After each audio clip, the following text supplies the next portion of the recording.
Hello, नमस्कार साथियों।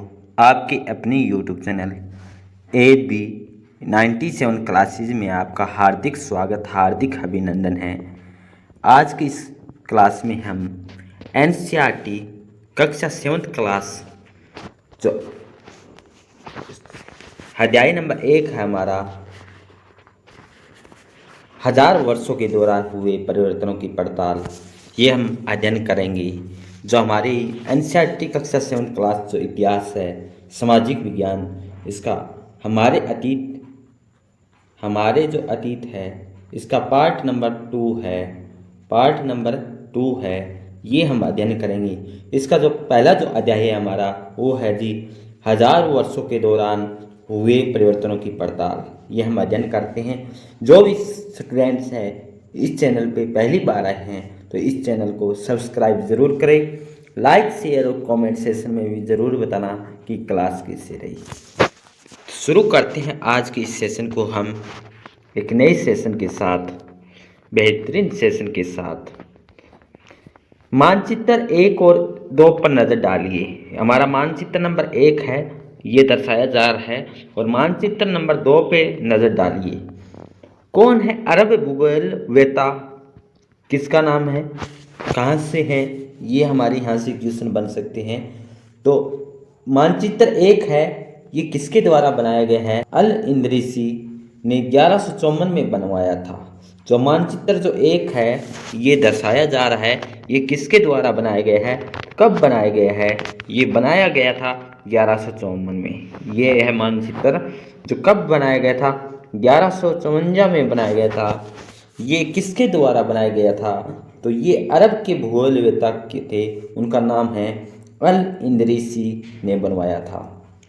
यहाँ जो नक्शा दिया गया है उसके द्वारा बनाए गए दुनिया के बड़े मानचित्र का एक हिस्सा है और भारतीय उपमहाद्वीप को दर्शाता है। किस महाद्वीप को दर्शाता है? किस महाद्वीप को दर्शाता है? तो भारतीय उपमहाद्वीप को दर्शाता है। भारतीय उपमहाद्वीप को दर्शाता है। मानचित्र 2 है, किसके द्वारा बनवाया गया था? मानचित्र जो 1 है, ये बनाया गया था अरब भूगोलवेत्ता अल इंदरीसी के द्वारा।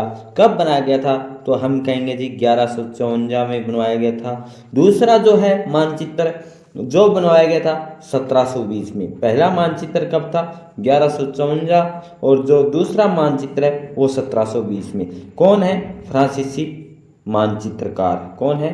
फ्रांसीसी मानचित्रकार। कब बनाया गया था? 1720 में बनाया गया था। दोनों ही नक्शे क्या है? एक ही इलाके के हैं। दोनों जो नक्शे हैं एक ही इलाके के हैं, मगर उनमें काफ़ी अंतर है। नक्शे हैं ये दोनों क्या एक ही है, परंतु जो इनमें अंतर है वो बहुत ज़्यादा है।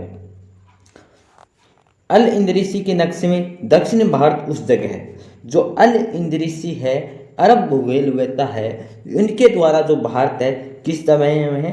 दक्षिण भारत उस जगह में जहाँ हम आज उत्तर भारत ढूंढेंगे। अगर वर्तमान में जो उत्तर भारत ढूंढते हैं तो उस टाइम क्या था? दक्षिण भारत है वो उस जगह था। किसके मानचित्र में? जो अरब भूगोलवेत्ता है उनके मानचित्र में। जगहों के नाम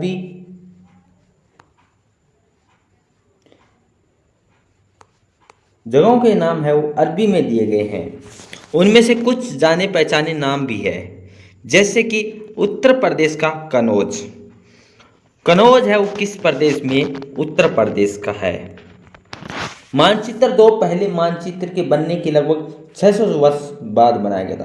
पहला मानचित्र कब बनाया गया था? वो बना था 1154 में। तो यह नक्शा हम ज़्यादा परिचित लगेगा। यह जो नक्शा हमें क्या लगेगा? ज़्यादा परिचित लगेगा, क्योंकि उसमें विशेषकर जो तटीय इलाकों की बारीकी ब्यौरे देखकर आश्चर्य होता है कि यूरोप के नाविक हैं और व्यापारी अपनी समुद्री यात्रा के लिए इस नक्शे का इस्तेमाल किया करते थे।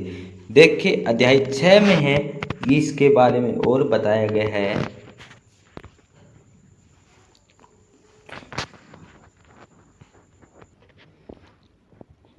इतनी ही महत्वपूर्ण एक और बात है यह कि दूसरे युग तक मानचित्र अंकन का विज्ञान भी बहुत बदल गया था। इतिहासकार अब जब वित्तीय युग के दस्तावेजों, नक्शों, लेखों का अध्ययन करते हैं तो उनके लिए उन सूचनाओं के संदर्भ का, उनकी भिन्न भिन्न ऐतिहासिक पृष्ठभूमियों का ध्यान रखना जरूरी होता है। नई और पुरानी शब्दावली। नई और पुरानी शब्दावली। अगर समय के साथ साथ सूचनाओं के संदर्भ बदलते हैं, कि समय के साथ साथ है क्या बदलते हैं, सूचनाओं के जो संदर्भ है वो भी बदलते हैं, तो भाषा और अर्थों का साथ क्या होता है। अगर समय के साथ है, अगर समय है, समय के साथ सूचनाओं की जो संदर्भ बदलते हैं तो भाषा और अर्थ क्या है उनके साथ क्या होता होगा, ये बताया जा रहा है। ऐतिहासिक अभिलेख कई तरह के भाषाओं में मिलते हैं।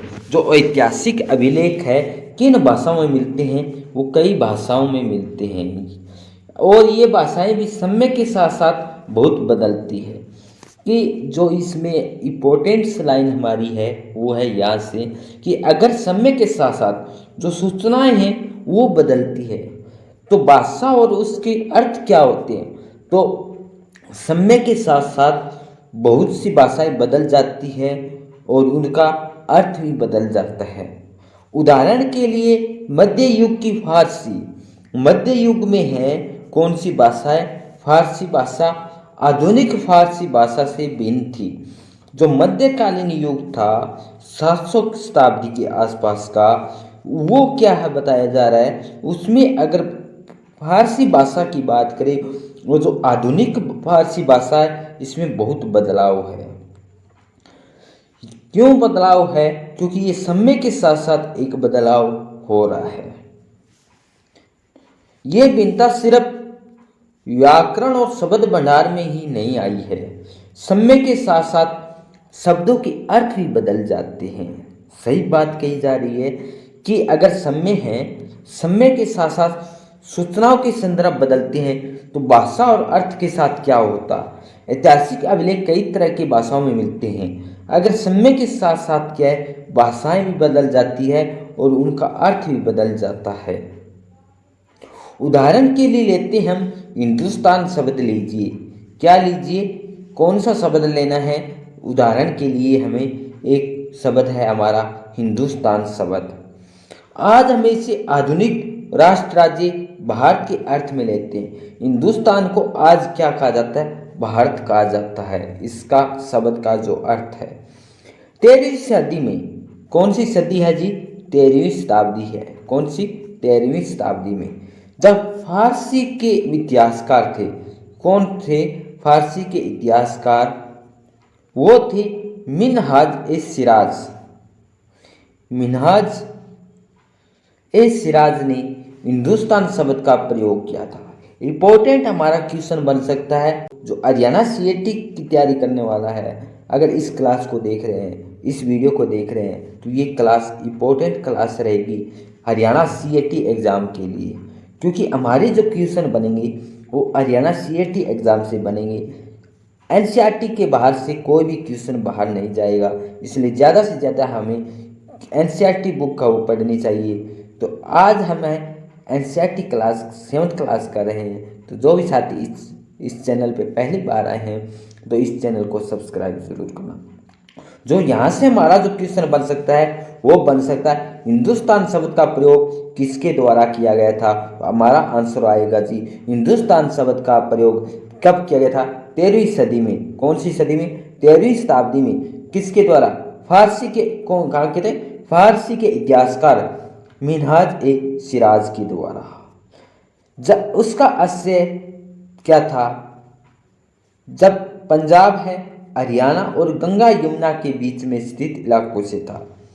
जो हिंदुस्तान है वो था पंजाब, हरियाणा और उत्तर गंगा के बीच में स्थित इलाकों से था। उसने इस शब्द का राजनीतिक अर्थ में उन इलाकों के लिए इस्तेमाल किया था जो दिल्ली के सुल्तान के अधिकार क्षेत्र में आते थे। राजनीतिक अर्थ में कौन से इलाकों का इस्तेमाल किया गया था, इस इतिहासकार जो मिनहाज ए सिराज ने जो एक क्या बनाया था, हिंदुस्तान शब्द दिया था, उस समय ये राजनीतिक अर्थ में उन इलाकों के इस्तेमाल किया गया जो दिल्ली के सुल्तान के अधिकार क्षेत्र में थे। सल्तनत के प्रसार के साथ साथ इस शब्द के अंतर्गत आने वाले क्षेत्र भी बढ़ते गए। जो हिंदुस्तान है 13वीं शताब्दी में जब सल्तनत काल आई थी उस समय इसके जो अधिकार क्षेत्र आते थे वो सल्तनत के प्रसार के साथ इस शब्द के अंतर्गत आने वाले क्षेत्र भी बढ़ गए थे। लेकिन हिंदुस्तान शब्द में दक्षिण भारत का समावेश कभी नहीं हुआ था। हिंदुस्तान में क्या दक्षिण भारत था? क्या हिंदुस्तान में जो है आज जो भारत का नक्शा और हिंदुस्तान का जो नक्शा था उस टाइम क्या दक्षिण भारत इस मैप में था? जी नहीं, कभी नहीं हुआ। इसके विपरीत 16वीं शताब्दी में, कब की बात थी? 13वीं शताब्दी। 13वीं शताब्दी में किसका प्रयोग किया गया था? हिंदुस्तान शब्द का प्रयोग किया गया था। 16वीं शताब्दी के अंतर्गत आरंभ में बाबर के द्वारा हिंदुस्तान शब्द का प्रयोग इस उपमहाद्वीप के भूगोल, पशु पक्षियों और यहाँ के निवासियों की संस्कृति का वर्णन करने के लिए किया गया था। इंपॉर्टेंट लाइन हमारी रहेगी CAT एग्जाम के लिए। हिंदुस्तान शब्द का प्रयोग कौन सी शताब्दी में हुआ था? तो 13वीं शताब्दी में हुआ था। किसके द्वारा? मिनहाज-ए-सिराज के द्वारा। इंपॉर्टेंट लाइन हमारी थी। दूसरा क्वेश्चन यहीं से बन सकता है, हमारा इंपॉर्टेंट क्वेश्चन रहेगा CAT एग्जाम के लिए कि हिंदुस्तान शब्द है, क्या हिंदुस्तान शब्द में दक्षिण भारत समावेश था क्या? जी नहीं था। फिर हमारा क्वेश्चन बन सकता है कि 16वीं शताब्दी के आरंभ में, जो 16वीं शताब्दी थी इसके आरंभ में बाबर ने हिंदुस्तान शब्द का प्रयोग उस महाद्वीप के भूगोल, पशु पक्षियों और यहाँ की निवासियों की संस्कृति का वर्णन करने के लिए किया गया था। 16वीं शताब्दी में किसके द्वारा? बाबर के द्वारा। 13वीं शताब्दी में हमने अध्ययन किया था वो था फारसी इतिहासकार मिनहाज-सिराज के द्वारा। 16वीं शताब्दी में किसके द्वारा किया गया था? मुगल शासकों में थे, वो थे बाबर के द्वारा। यहाँ तक हमारे पॉइंट है वो क्लियर हुए। बढ़ते हैं नेक्स्ट पॉइंट की तरफ। यह प्रयोग 14वीं सदी के कवि अमीर खुसरो के द्वारा प्रयुक्त शब्द हिंद के से ही कुछ समान था। जो हिंद शब्द है ये किसके द्वारा दिया गया था? इंपॉर्टेंट क्वेश्चन बन सकता है कि 14वीं शताब्दी है किसके द्वारा? अमीर खुसरो के द्वारा। किसके द्वारा? अमीर खुसरो के द्वारा दिया गया था। मगर जहाँ भारत का एक भौगोलिक और सांस्कृतिक सत्ताओं के रूप में पहचाना जा रहा है, हिंदुस्तान शब्द से वे राजनीतिक और राष्ट्रीय अर्थ नहीं जुड़े जो हम जोड़ते हैं। किसी भी शब्द का प्रयोग करने में इतिहासकार को बहुत सावधान रहना चाहिए क्योंकि अतीत में उन शब्दों का कुछ ही अलग अर्थ है। उदाहरण के लिए विदेशी जैसा सीधा साधा शब्द ही लीजिए, हमारे लिए आज इसका अर्थ होता है ऐसा व्यक्ति जो भारतीय न हो, तो हम कहेंगे जी विदेशी है। मध्य युग में क्या था? मानो किसी गांव में आने वाला कोई अनजान व्यक्ति या संस्कृति का अंग न हो, वो विदेशी को हिंदी में परदेशी और फारसी में क्या कहते थे? अजनबी कहा जाता था। कि क्या कहा जाता है कि आज का युग और जो पहले का मध्यकालीन युग था उसमें क्या फर्क था? तो उसमें जो फर्क था वो था कि जो गांव में आने वाला कोई अनजान व्यक्ति था तो वो उस समाज में संस्कृति के अंग का ना था, मतलब कि उस संस्कृति का नहीं था, ना ही वो उस गांव से था, तो उसको क्या कहा जाता था? विदेशी कहा जाता था। क्या कहा जाता? विदेशी। परंतु आज जो है जो भारत में रहता है, अलग देश से आया है, तो वो विदेशी कहलाता है। ऐसे व्यक्ति को हिंदी में परदेशी, फारसी में अजनबी कहा जाता है। किसी नगरवासी के लिए वनवासी विदेशी होता था, किसी नगरवासी के लिए क्या होता था? विदेशी होता था। किंतु एक ही गांव में रहने वाले दो किसान अलग अलग धार्मिक या जाति परंपरा से जुड़े होने पर एक दूसरे के लिए विदेशी नहीं होते थे। नेक्स्ट पॉइंट है इतिहासकार और उनके स्रोत। इतिहासकार और उनके स्रोत के बारे में हम अध्ययन करते हैं। इतिहासकार किस युग का अध्ययन करते हैं? इतिहासकार किस युग का अध्ययन करते हैं, उनकी खोज की प्रकृति क्या है, इसे देखते हुए अलग तरह के स्रोत का सहारा लेते हैं। उदाहरण के लिए पिछले साल आपने गुप्त वंश के शासक और हर्षवर्धन के बारे में पढ़ा था। हर्षवर्धन और गुप्त शासक के बारे में हम पिछली क्लास में अध्ययन कर चुके हैं कि 700 से 1750 तक लगभग 1000 वर्षों के बारे में हम पढ़ेंगे। इस काल के अध्ययन के लिए इतिहासकार जिन स्रोतों का प्रयोग करते हैं उनमें आपको बहुत सी बातें ऐसी मिलेगी जो कुछ युग से वैसे ही चली आ रही है। इतिहासकार इस काल के बारे में सूचना इकट्ठी करने के लिए अभी भी क्या है, सिक्कों, शिलालेख, स्थापत्य, बहुनिर्माण कला, लिखित सामग्री पर ही निर्भर रहते हैं। कुछ बातें पहले से काफ़ी भिन्न थी। इस युग में प्रमाणिक लिखित सामग्री की संख्या और विविधता आश्चर्यजनक रूप से बढ़ गई है। इसके आगे इतिहासकार सूचनाओं के दूसरे प्रकार के स्रोतों का इस्तेमाल धीरे धीरे से क्या कर रहे हैं, धीरे धीरे से कम हैं वो करने लगे हैं। इस समय के दौरान कागज क्रम से सस्ता होता गया कि इस दौरान है कागज क्या हुआ, सस्ता होता गया और बाबर बड़े पैमाने पर उपलब्ध भी होने लगे थे।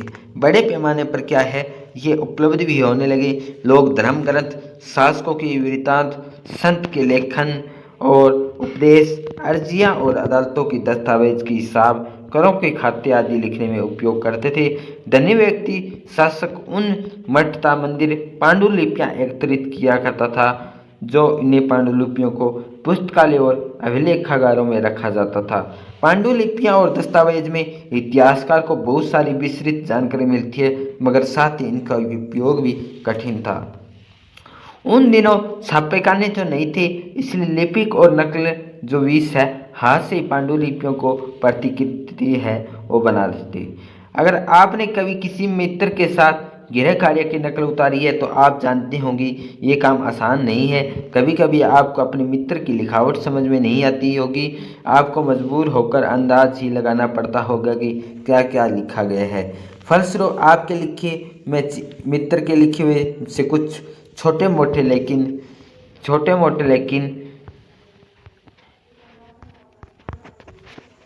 महत्वपूर्ण अंतर आ जाते हैं। पांडुलिपियों की प्रतिलिपि बनाने में कुछ यही होता है। पांडुलिपि बनाते हुए लिपिक छोटे छोटे फेर बदल कर चलते हैं, कोई शब्द कहीं, कोई वाक्य कहीं। सदी दर सदी पांडुलिपियों की प्रतिलिपियां बनती रही और एक ही मूल्य ग्रंथ की भिन्न भिन्न प्रतिलिपियां एक दूसरे से अलग हो गई। इस बड़ी गंभीर समस्या है ये उत्पन्न हो गई कि आज हम लेखक की मूल पांडुलिपियां शायद ही कहीं मिलती है। हमें बाद के लिपिकता बनाई गई प्रतिलिपियों पर ही पूरी तरह से निर्भर रहना पड़ता है। इसलिए इस बात का अंदाज़ा लगाने के लिए मूल लेखक ने क्या लिखा था, इतिहासकार को एक ग्रंथ के विभिन्न महत्व जो प्रतिलिपियां हैं उनका अध्ययन करना पड़ता है। कई बार लेखक सही समय पर अपने मूल वृत्तांत में जो है संशोधन करते रहते हैं। 14वीं शताब्दी के इतिहासकार जियाउद्दीन बर्नी ने अपना वृत्तांत पहली बार 1336 में और दूसरी बार उसके 2 वर्षों के बाद लिखा था। दोनों में अंतर है, लेकिन 1900 के दशक तक इतिहासकार को पहली बार वाले वृत्तांत की जानकारी नहीं थी। यह इतिहासकार के विशाल संग्रहालय में कहीं दबा पड़ा था।